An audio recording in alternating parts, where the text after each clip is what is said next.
presented by Mathri Express Music.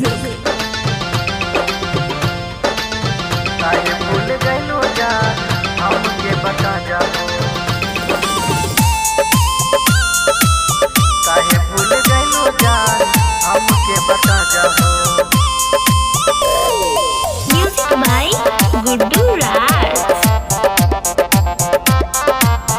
Khushi recording studio Baluaha. अरे पल पल याद सताई जा जा रे हर जाई, घरवा के चिंता छोड़ के हमरा याद बड़ी तू आइलू।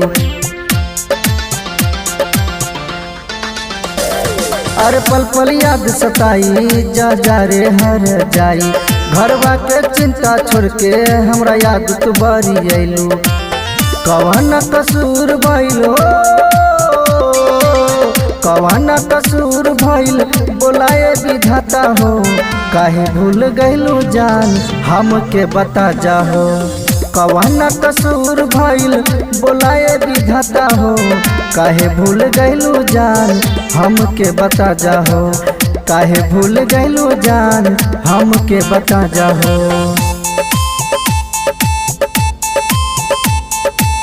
काहे भूल गइलू जान हमके बता जाहो। काहे भूल गइलू जान हमके बता जाहो। दिन धराइए गइल शादी के त्योहार हो, हम का करब रानी घर में रही के।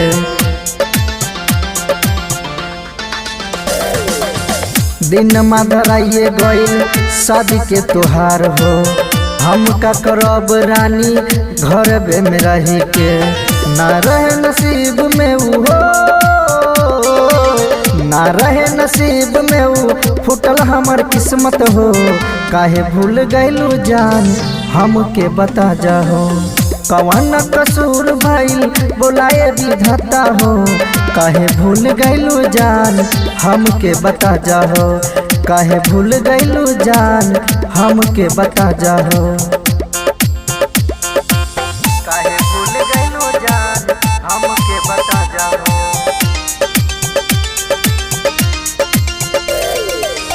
काहे भूल गइलू जान हमके बता जाहो।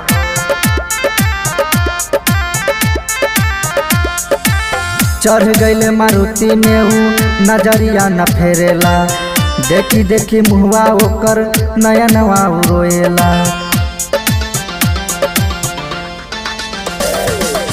चढ़ गइले मारुति में ऊ नजरिया न फेरेला, देखी देखी मुहवा ओकर नया नवा रोएला। राइटर संजय गाना लिखले बाबी जोर हो, बंसी लोचन गाना लिखले बाबी जोर हो। गवातार राजेश के दिल गइले चकनाचूर हो।